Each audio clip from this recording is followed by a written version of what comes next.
पहले तो मैं जो भी संघर्षशील साथी हमारी बहनें हमारे भाई बैठे हैं उन सबके संघर्ष को मैं सलाम करता हूं। और मेरे दोस्त शर्मा जी, खास करके राजकुमार शेखुपुरिया जी, जिस प्रकार से इन्होंने अपने जीवन में संघर्ष किया है, मैं आज के हालात में आज जो संघर्ष की जरूरत है, आज जिस प्रकार संघर्ष को संघर्ष करवाने के लिए जरूरत है, संघर्षशीलों को संघर्ष करवाने की जरूरत है, उसमें राजकुमार शेखुपुरिया जी जैसे मेरे सभी साथियों का मैं इस संघर्ष को सलाम करता हूं। और इस भाई को मैं एक बार मेरे अंदर की आत्मा से सलाम करता हूं। बड़ा संघर्ष किया है। आज जो हालात हैं, उन हालातों में हम प्रत्येक व्यक्ति को हमारे साथ रहना चाहिए। हमारी जैसे कोई हमारा ये मकसद नहीं है कि हम साथ लेकर किसी की खिलाफत करें या किसी की मदद करें। हमारा मकसद एक ही है कि आज के जो हालात हैं, उन हालातों में हमारा देश और हमारी युवा पीढ़ी और हमारा आने वाला भविष्य कहाँ जा रहे हैं, चाहे वो किसी भी सेक्टर में है, चाहे वो व्यापार के सेक्टर में है, चाहे वो शिक्षा का सेक्टर है, चाहे वो कहीं और खेती बाड़ी का मामला है, चाहे वो ट्रांसपोर्ट का मामला है, चाहे वो मजदूरी का मामला है। आज जिस प्रकार के हालात हैं, कहीं भी कोई भी सुरक्षित नहीं है। और इसका सबसे बड़ा परिणाम कहाँ आता जा रहा है? जो हमारे बच्चे हैं, आज वो अपने आप को बेरोजगार महसूस करके, वो अपने आप का भविष्य सुरक्षित न महसूस करके नशे की गर्त में जा रहे हैं। ये सबसे बड़ा हमारे देश की आज सबसे बड़ी समस्या है, तो नशा है। और नशे में बच्चे क्यों? किसी भाई की ये चाबी है, ये मोटरसाइकिल टीवीएस की चाबी है, इसके अंदर एक ये चाबी और लगी हुई है, ये किसी भाई की है, आपके भाई के। सरकारी दायरों के अंदर भर्ती की जाए, सरकारी। तो जो हालात हैं, उन हालातों की जिम्मेवार हमारी जो नीतियां हैं, आजकल जो हमारी नीतियां, रोजगार की नीति, शिक्षा की नीति, टैलेंट खत्म करने की नीति, जिस प्रकार से राजकुमार जी बता रहे थे भी शिक्षा खत्म ही कर दी, यानी एक साल कोई सब्जेक्ट पढ़ा दिया, एक साल कोई सब्जेक्ट पढ़ा दिया, उसका टैलेंट ही खत्म कर दिया। जिस प्रकार से एग्जाम लिए जा रहे हैं, किस प्रकार से जो एडमिशन की व्यवस्था है, जो आईआईटी बड़ी यूनिवर्सिटियों में, ए ग्रेड की यूनिवर्सिटियों में जिस प्रकार से एडमिशन की व्यवस्था थी, टैलेंट देखे जाते थे, आज क्या हालात हैं।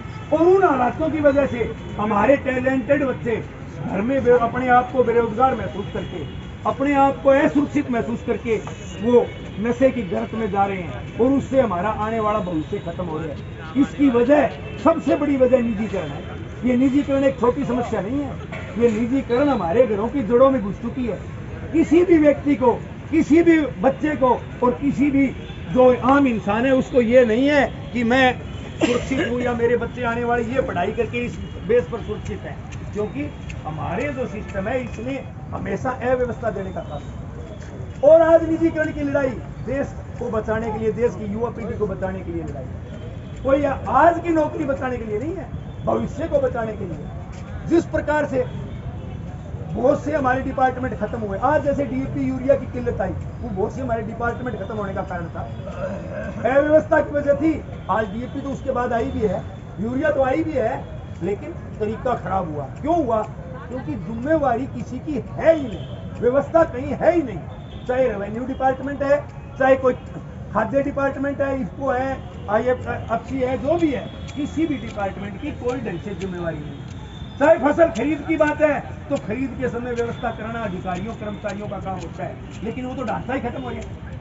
कहाँ कितने कर्मचारी होने चाहिए और कहाँ किस प्रकार के कर्मचारी होने चाहिए, ये तो कोई व्यवस्था ही नहीं रही। जिस प्रकार की प्रथा है उसके अंदर किस डिपार्टमेंट में किस लेवल के अधिकारी होने चाहिए, कोई व्यवस्था ही नहीं रही।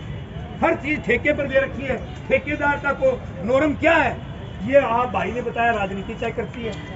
टैलेंट तो नहीं है ना किसी प्रकार का, तो कैसे हमारे देश का विकास कैसे होगा, रोजगार कैसे बढ़ेंगे?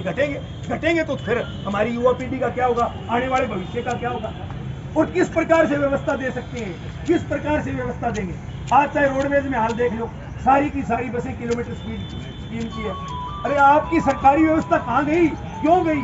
अगर दुरुस्त नहीं होती तो आप किस लिए बैठे हो? फिर आप भी ठेके पर आ जाओ, MLA भी ठेके पर हो, मंत्री भी ठेके पर हो, मुख्यमंत्री भी ठेके पर हो, प्रधानमंत्री भी ठेके पर हो, उनको भी बेच दिया जाए, उनके मंत्रालय भी बेच दिया जाए, क्यों ना? तुम रेल बेच रहे हो घाटे में है, बस बेच रहे हो घाटे में है, कोई और डिपार्टमेंट बेच रहे हो घाटे में है। अरे यहाँ तक कि हमारी जो धरोहर होती है, एक व्यक्ति की, एक घर की कोई भी जायदाद होती है, चाहे वो शहर में प्लाट है, चाहे गांव में प्लाट है, चाहे खेती वाली जमीन है, चाहे मकान है, दुकान है, वो उसकी धरोहर होती है। अगर घर का मुखिया बेचता है बार बार जगह जगह से, तो घर का मुखिया फेल होता है, गलत होता है। वो आने वाला भविष्य खत्म कर रहे हैं, आने वाली पीढ़ी का नाश करते हैं। ये जगह जगह से एनसीआर की अपनी जितनी भी जमीनें थी, हरियाणा सरकार और भारत सरकार की जिन जिन मंत्रालयों में थी, सारी की सारी नीलाम करने का काम कर रहे हैं। चाहे वो किसी भी डिपार्टमेंट के अधीन थी, चाहे वो नहरी विभाग की थी, चाहे B&R की थी, बहुत सी जगह जगह काफी एकड़ जमीनें थी, सारी की सारी बेचने का काम गुड़गांव महेंद्रगढ़ में तकरीबन हो चुका है। फरीदाबाद और पलवल में भी प्रक्रिया चल रही है, सोनीपत की भी चल रही है। यानी वो हमारी जायदाद है, हमारी धरोहर है, हमारी आने वाली पीढ़ी के लिए वो किसी न किसी काम की चीजें हैं, और उनको सरकार नीलाम कर रही है।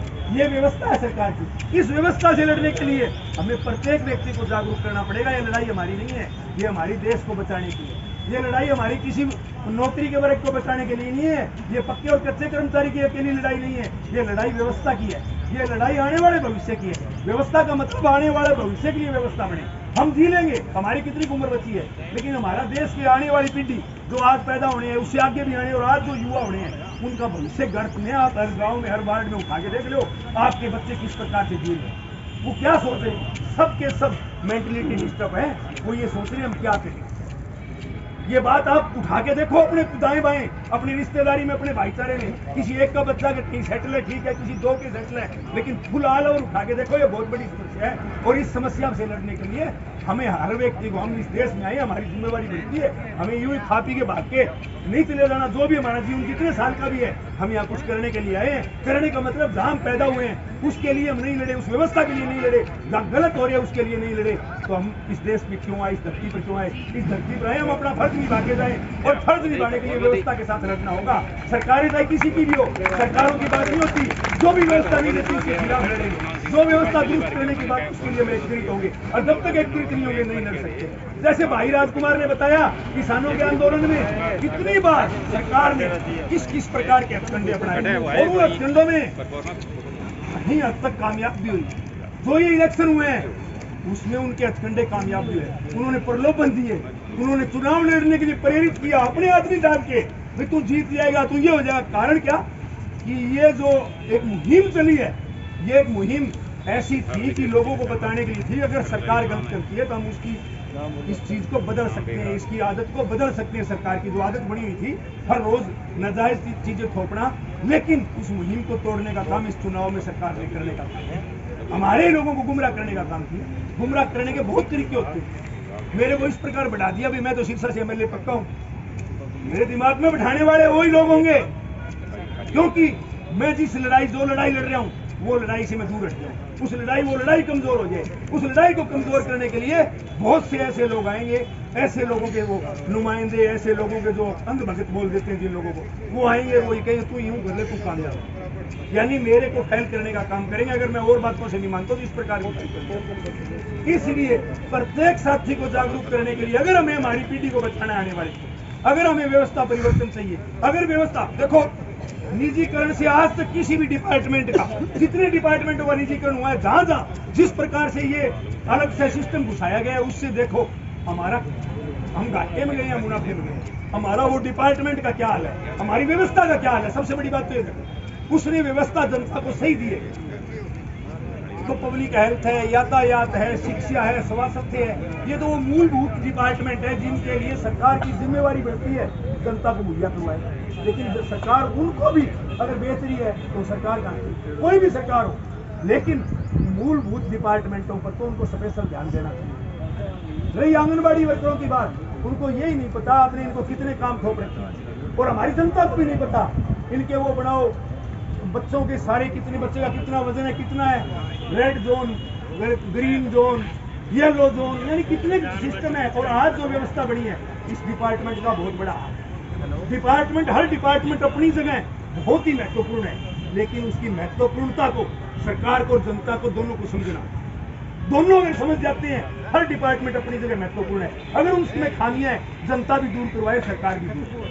अगर उसमें कोई अधिकारी है, अगर उसमें कोई कर्मचारी काम नहीं करता, उसे काम लेने के तरीके नहीं की। अरे हमारा खेत है, पैदा नहीं देता, तो उसको ठीक करें, उसको पद्धर करें, उसमें पानी की व्यवस्था करें, बीज की व्यवस्था करें, न कि उसको बेच दें, न कि उसको छोड़ दें। ये जो व्यवस्था कर रहे हैं, इस व्यवस्था का सबसे बड़ा उदाहरण है कि हम खेती में सुधार करके खेती पैदा कर सकते हैं कि बेच के तो एक बार पैसा आएगा, उसके बाद हम व्यवस्था कहां से लेंगे। तो ये जो तरीके हैं, इन तरीकों से लड़ने के लिए जो आज हम इस सड़क पर हैं, आज हम इस जगह हैं, ये कमजोरी आज हमारी है। ये हालात 90 के अंदर दिखाई देने लगे। किस प्रकार के हालात होंगे, धीरे धीरे हमें नहीं समझ में आ रहा कौन किसको चला रहे हैं, मेरे खुद के समझ में नहीं आ रहा। ऐसी कोई सरकारें ऐसा नहीं कर सकती, पता नहीं है कौन सी ताकतों के हाथ में देश है, किस प्रकार से चल रहे। नोटबंदी जैसे फैसले 2003 के अंदर एक मध्य प्रदेश में आंदोलन था गेहूं की सरकारी खरीद के लिए, मैं भी उस आंदोलन में गया हुआ था। रतलाम के अंदर एक साथी मिल गया उत्तराखंड का, कहने लगा भारत में प्रधानमंत्री वोट से नहीं बनता। वो वोट से बनता है, वोट से कैसे नहीं बनता? बोले बेटे नहीं बनता, मैं उस टाइम मेरी उम्र 31 साल थी और वो 55-60 का था। बोले नहीं बनता, यहाँ तो कारपोरेट घराने उसका माहौल ऐसा बना देते हैं जहां आप कोई, जब ये इतना ये मीडिया तो नहीं था, तो आप टीवी खोलोगे या आप कोई मैगजीन खोलोगे या आप कोई अखबार खोलोगे या कहीं और कहीं ऐड देखने का मौका मिलेगा तो आपको वही वो व्यक्ति नजर आएगा और आप वो वोट डालने पर मजबूर हो। मैंने उनकी बात नहीं मानी। अटल बिहारी वाजपेयी माननीय उस टाइम प्रधानमंत्री थे, मैंने वो बात नहीं मानी। उसके बाद क्या हुआ, 2014 आई, मैं भी मोदी हो गया। जब 16 आई, उस 2003 वाली बात मेरे को याद आई। 16 में मैं नोटबंदी के बहुत विरोधी, क्योंकि मैंने एक सिद्ध करके दिखाया। मैं मेरे घर में बैठा था, मैं नोटबंदी का विरोध कर रहा था, सूत्रे पर बैठा था। 4-5 साथी कहने लगे यार इसमें अपना क्या जाएगा, वो चलो। मेरे पास 4 पुराने नोट नकली निकले हुए पड़े, मैंने वो नोट लिया और 72 नोट और थे हमारे पास, 76 नोट हो गए 500 वाले। वो 76 नोट लेकर मैं पीएनबी टीम गया और वो 76 के 76 नोट लाइन में लग गया। उन साथियों को ले लिया, किसी को थोड़े पैसे जमा कराने थे, चलो करा दिया। वो 76 नोट जमा हो गए, खड़ हो गए, क्योंकि चेक करने वाले के पास टाइम ही नहीं था, इतना तरीका ही नहीं था। तो मैं क्या, भी अगर ये हो सकता है तो जो कितना बड़ी जनसंख्या का देश है, इसमें कितने बड़े लोग क्राइम करने वाले लोग हैं, तो जहाँ जनसंख्या ज्यादा होगी वहाँ क्राइम स्वाभाविक है। तो लोग अपने लेवल पर अपने सेटिंग करके अधिकारियों से, कर्मचारियों से, सरकार से कितना नकली पैसा रात को छापेंगे, सुबह जमा कराएंगे, दिन में छापेंगे, रात को जमा कराएंगे, तो इस देश के सरकारी खजाने का क्या होगा। उस दिन मैंने उनको कहा था 100% पैसा जमा हो जाएगा, ना कोई नोट गड़े, ना पड़े, ना कहीं अभी बाकी है। 100% सरकार के आंकड़े 99.2 साल है, यानी 200% पैसा जमा होगा, सारी सरकार बताएगी ऐसे हालात। उस दिन मैंने माना कि जो भाई उत्तराखंड वाले अंकल ने हमसे उस टाइम कही थी 2003 में बात, वो मेरे को 16 में समझ आ गया। यानी हमारे को समझ आने में इतना टाइम लगता है, इसलिए हम हालातों को समझें और हर व्यक्ति को साथ लें। ये एक उदाहरण है, मैंने बताया है, और लोग फिर भी नहीं समझते हमारे साथी भी हालात क्या है। और जिसका सिर में लग गए डीएपी की जरूरत है, डीएपी लगाने का सिर में लगे वह नहीं बोल रहे हैं, पानी लगाने जाओ नारी नहर जीमा वे नहीं बंद हो जाए, जीमा वे नहीं नावे की व्यवस्था है ही, व्यवस्था है ही नहीं बिल्कुल। 7 दिन में बारी हर पे व्यक्ति की आती है, लेकिन अगर 5 दिन चला के बंद कर दे। अभी मेरे पास एक ऐलनाबाद से फोन आया, काशी के बाद से, नीमला से, वो कहने लगे एक सुरजीत नाम का हमारा दोस्त कि जी हमारी नहर 5 दिन चल के बंद होगी, 5 दिन वालों की बारी लगी, 2 दिन वाली तो रहेगी। अब एक बताओ भी, कोई व्यवस्था ही नहीं, कोई बंटवारा ही नहीं है।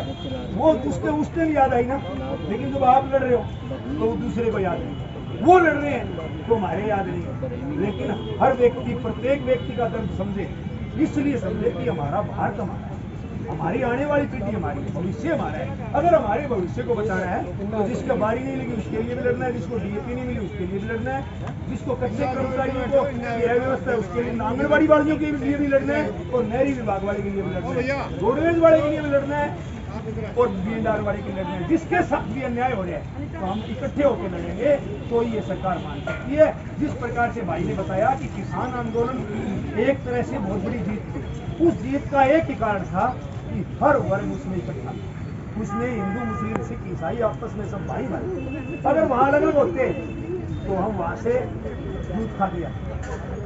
इसलिए हमें हर जगह इकट्ठा होना पड़ेगा। अगर हमारे अंदर कोई कमियां है उसको आपस में बैठ के दूर करो। अगर आप देश को बचाना चाहते हो, अगर आने वाले भविष्य को बचाना चाहते हो। और जो एक बात मैंने खास करके बोली थी नशे की, बेरोजगारी की, वो बहुत बड़ी विडंबना है। अगर इसी प्रकार की व्यवस्था रही तो बेरोजगारी से डर के सारे बच्चे 80% बच्चे नशे के दौर में चले जाएंगे। और जो ये व्यवस्था ये सिर्फ 10% लोगों को रोजगार दे सकती है, 90% बचेंगे। और बचेंगे वो क्या करेंगे? डिमोरलाइज होंगे, डिमोरलाइज होने के बाद नशा करेंगे। इसलिए उनको बचाने के लिए आप आगे आओ और बचाने के लिए आप लड़ाई लड़ो। इसके साथ साथ वैसे भी जागरूकता लाओ, जागरूकता लाकर उन बच्चों को कामयाब करने का, बच्चे को बचाने का काम करो। इसी के साथ मैं आपके संघर्ष को सलाम करता हुआ, जय संघर्ष, हमारा संघर्ष जिंदाबाद, हमारा संघर्ष जिंदाबाद, हमारा संघर्ष जिंदाबाद। बहुत बहुत धन्यवाद साथी रणधीर चौधरी। साथियों, बहुत बढ़िया बात बताई कि हम तो शुरू से ही कह रहे हैं, हम अलग अलग महकमों के